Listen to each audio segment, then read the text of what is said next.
Ronnie Hay here, and this is day one of building a $500,000 a month online business. Damn, pretty fucking scary. I haven't done it before. The biggest business I've ever built, $500,000 a year, 83K a month. Not too crazy. But I wanted to start a video series documenting everything that I'm going to be doing, everything that I'm going to be learning, and all the people and conversations that I am blessed to be able to have, whether they're direct clients, friends of my business partners, whatever, people that I come across as I network and travel, and share this with you. There have been so many times in my life where I've gained 10x, as cheesy as that sounds, whatever, you've gained some type of benefit, personal or professional, because you were in the right room. And that's kind of been a superpower of mine. And I get that question the most from my friends. How do you get mentors? How do you get into the right rooms? My whole approach to that has been, I want to be the stupidest person in the room. And so that's a big reason on why I'm creating this series in the first place. I want to be able to contribute to people like me 10 years ago. And I'll get into a bit of who I am in a second, but yeah, I want to be able to contribute to your journey if you're doing this, or if you're just curious. I get it if you're window shopping careers. I watch people do this online for a bit. I talked to a few founders before I even started, and that's totally fine. Some people are going to give you shit because you're not starting or procrastinating. I might give you shit because I believe in accountability, but still, at the end of the day, I recognize where you are. So, contribution. Next is community. I selfishly want to build a community of badass online founders because I've been freaking struggling to find them. I live in LA. And while I've been fortunate enough to be able to build a network of like-minded founders and just badass marketers online, I don't really have that in person, or I'm not really able to bring that together in the way that I want to. So my hope is, with this video series, with community, with my personal brand that I'm going to be putting myself out there for, I'm able to do that. And then the last reason I'm doing this is for skill acquisition. I've spent most of my career being the paid ads guy. My biggest business was a paid advertising, Facebook, Instagram, Google Ads marketing agency. And so I've had this bias towards content, but I don't think that's going to be a viable long-term plan. And I am trying to build moats and have long-term warfare where the longer you wait, the more that you win. Cheesy Hormozi quote, whatever. What are you going to be getting out of this? My hope is that you get to see at least, or learn some of the tactics and strategies and have some of those light bulb moments that I have as I go about this building process. And at the bare minimum, I have 1 to 3 insightful moments a week as me and my partner, Tom Wynn, are trying to break through and solve a lot of these issues that we're coming up into within the business. And so that's kind of the key takeaway. I've paid coaches 5, 8, 10 plus K just to get access to them, just to get access to these conversations and get feedback on it. I'm hoping that someone like me, who's not that successful as a founder, can share some of the pieces that have helped me get here so that you can fucking eclipse me as soon as possible. Oh, and most importantly, the thing that I want you to get out of this is to be able to avoid all the mistakes that I've made in my career, and I've made so many fucking mistakes. It is ridiculous. It's probably 3, 4, 5 to 1 mistakes to good decisions. And that's probably why I'm not a decamillionaire at the moment. So join me as I try to refine who I am, because I have a lot of room for growth. Who is this online series going to be for? Online founders, digital marketers, content creators that want to be able to monetize their audience in a strategic way. And then builders, people and founders that have a long-term vision for their business. I can also take my no frills, hopefully direct type of content, because I'm not a really feelsy, you should do what aligns with you, or you should follow your passions type of guy. I'm going to tell you that you should just do whatever it takes ethically and respectfully to get to the outcome that you want. And in the beginning, you might fake it till you make it, imitate, innovate, whatever. it's like it's like never applying to a job without the perfect resume or experience that's required of that job. You're going to miss a lot of really life-changing job opportunities if you don't apply prematurely sometimes. You got to have some confidence to just fully send it. So that being said, if you are that type of founder, then you're in the right spot, right place, whatever. So who am I? My name is Ronnie Hay. I have been in the business world for the last 10 years now. I'm 28 at the time of this recording. First business was a sneaker flipping business on SGLA. I think that was what the Facebook group was called. Shoe Game LA, yeah, SGLA. I got into Forex trading in college, lost everything, not everything, but I lost like 50% of my portfolio, quit, horrible trader. Still pretty consistent with that now. My brain isn't the best at mindless pattern recognition without feedback from people. I love talking to people. I was a server for 5 years as I kind of built my first business and got my reps in. After the foreign exchange thing, I was after the foreign exchange thing, I got into e-commerce, Amazon FBA specifically, under a dude named Kevin David. If you guys are of that time, you know exactly who Kevin David is. But yeah, so I took his course, got into the FBA scene, actually flew out to China for 2 weeks. I think I did like a week in Hong Kong and then a week in Guangzhou for the Canton Fair, and learned a lot about manufacturing and sourcing. And I sourced my first product, which was a head shaping and baby pillow. Didn't do very well, kind of destroyed me from a financial perspective. I put my life savings into this and debt. So I think I came out negative 15K of debt, whatever. Took my L's, liquidated the inventory if I could, got out of FBA, and then just thought, okay, what could I do with these skills that I have, but isn't capital intensive? And so I got into freelancing marketing services, digital marketing services specifically, because again, up until that point, I was still in the restaurant industry and I loved talking to people. And I had met some really awesome founders. A lot of them were part of this network of founders called the Mavericks. And so I got to do marketing for a lot of them. I was this young, very early 20s, 20, 21 kid. And if you're young watching this, I recommend leveraging being young. You just have to be able to take advice and know when to shut your face and be humble. But if you can do those two things, older people specifically, would love and will love to give you advice because they see it as paying it forward and nurturing. And so I got a lot of that when I was coming up as the youngest guy in the room.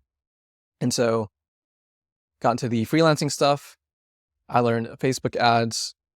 I was lucky enough to work as a kind of like an integrator, if you know what that is, or pseudo partner at a virtual summit marketing agency. And so we built that to 6 figures. I forget how big the team was, 3 to 5, depending on how you look at the Filipino contractors we had on the team and the level of engagement that they had on a regular basis. But that kind of was the first real business to me that I had gotten to build because I was managing a team of like 2 or 3 people. And from there, I was able to launch Clout Consulting, which was my paid advertising agency. And we went from just me and $1,500 a month in revenue as a basically freelancer to 85, 90K, depending on what attribution you look at it from per month. And so, and then there was 21 team members across all the contractors and me and my partner at the time. And that was amazing. I was on top of the world. It was about, 6 or 7 years in at this point. It was 25, so 3 years ago when we hit that point. And every single freaking year before that, when I turned 18, I think, 18 onwards, I would beat myself up every single birthday because I thought, man, I don't have a 6-figure business. I'm a piece of shit. Man, I suck. And couldn't tell you in one video how painful that was, how fucking counterproductive that was to me actually getting towards the goal that I have of making 6 figures. And which isn't a lot of money, by the way. If you're watching this, you probably know. And if not, it may not make sense, but when you get there, you'll realize how little money it is. But yeah, so Clout Consulting, first big business for me. And I was really lucky to make some really key hires, mentors invest in coaching, and from, B2B outbound to cold calling, whatever. Like, I got to reinvest a lot of those profits into skill development and building up my network even further. From there, the partner that I had at that time, we had a falling out. So he took a lot of clients. I kind of went off into software. And so I got to take over and get equity in a software company called Crewfire. I scaled that up to $36K a month. And then it was a high ticket B2B SaaS for e-commerce brands. So at Clout, I was doing e-commerce marketing. Software was still e-commerce, UGC influencer stuff. And so it felt like a natural progression, but really it was kind of a distraction, but talk about that another time. So I got into Crewfire. We ended up selling that to a competitor about 1.5 years in, Brandchamp. And now here's where I am. I partnered with my buddy Tom Wynn, who at the time was doing some crazy things in the high ticket online coaching space, taking 2 online coaching companies. B&B Formula was one. The other one we don't want to talk about because they have a really bad rep, and not a good company. But it's a redacted FBA company that kind of exploded really quickly and then imploded because they just grew too fast. And that is going to be a recurring theme, hopefully in these videos that I can share, because there is such a thing as growing too fast. And I've experienced it many times, both with Clout and Crewfire. And so now me and Tom, who was one of my first hires at Clout Consulting as an ops manager, have partnered up. He has a wealth of knowledge and experience that I have never seen in an integrator, and he's trusted me enough to kind of be a partner and visionary with him. And so that's where this is going to be coming in. We want to be building a system for high ticket operations. So this is high ticket coaches with a $5,000 or more coaching offer, because 1, I'm an educator at heart. The best way that I learn is from teaching and doing at the same time. And Tom is very similar. And in a book, I think it's called From Strength to Strength by Aaron Brooks, he talks about this, where every career path, including knowledge workers, has a peak. And this has to do with your acute versus cumulative IQ that changes over time as you age. So this is a nature versus nurture thing. But the punchline is, as you get older, fields that revolve around teaching are really good for you, are really good for longevity as a career path. You don't lose your competitive edge as if, if I was a 6-year-old guy in Silicon Valley trying to compete with all the young 20 and 30-year-olds with this really adaptable headspace. And so to me, this online coaching business is going to be the retirement business. Now, I don't know the freaking future, but that's what my current thesis in life is.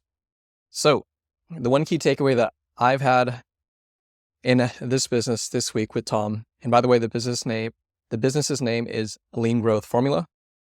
And the main takeaway that we had this week was combining market research and competitive research. So we're learning from a few of the OGs, Sam Ovens, Nick Cosman. We're kind of blending together a system of guys that have made tens of millions of dollars and kind of putting our twist on it. Because even though I come from the paid ad space and Tom comes from management consulting, 17 years, just crazy Rolodex of experience. We don't know this small business 0 to 1 that well. And so we're following people that have done it before, and we want to stand on the shoulders of giants. And so, we did a bunch of cold emailing. We figured out a way to book or get 20 to 30% of responses to be positive, which is really high for cold emails. The general response rate is 1 to 3%. And essentially that is, I'm calling it changing a cold email that's pitching, hey, I'd love to do your photography services for X, to a information-based offer, right? So if you were reaching out to restaurants, instead of saying, hey, I'd love to do restaurant marketing for you, you would reach out and say, hey, I'd love to have you on this restaurant podcast. Or, hey, we're doing a research report on 2024 restaurants in insert their city. We've spoken to these 3 other restaurants in the area. We would love to feature you and be able to talk about this. And that this is something that you've researched ahead of time. And so, right, we were able to use an informative offer to access a bunch of online coaches and consultants. And that was who we were trying to do our competitive research, or not competitive, our market research on. And through that, we had fork in the road. There were people that wanted help with marketing, and then there were people that wanted help with operations. They had figured out marketing, right? And so we thought, okay, cool.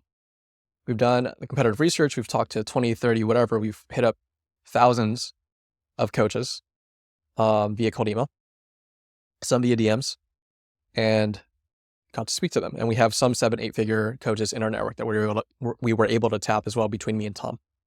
But after doing all that, after writing a long form 49-minute video sales letter, which is just a webinar that's structured in a certain way to get people on the phone, wasn't really resonating. Why? Well, I kind of skipped out on the competitive research part. And if I looked on the competitive side, no one was creating an offer solely focusing on operations. And now that doesn't mean you shouldn't do it or it's impossible. Like Hydra, which is run by Josh, a colleague of mine, he's doing it in the agency space and it seems like he's doing well. But even in the agency space, there's not that many people doing that. And this was an early lesson that I should have remembered from my Amazon FBA days, which is like, you should find demand and capture it rather than try to create demand and then capture it. So just sell products and services that people actually want rather than trying to convince people that they want your product or service. And so going back to the drawing board, which is this week, is we need to create a more holistic offer around here's how to grow your coaching business and here's how to do the operations on the back end. Because without the two, the operations don't make a lot of sense for people.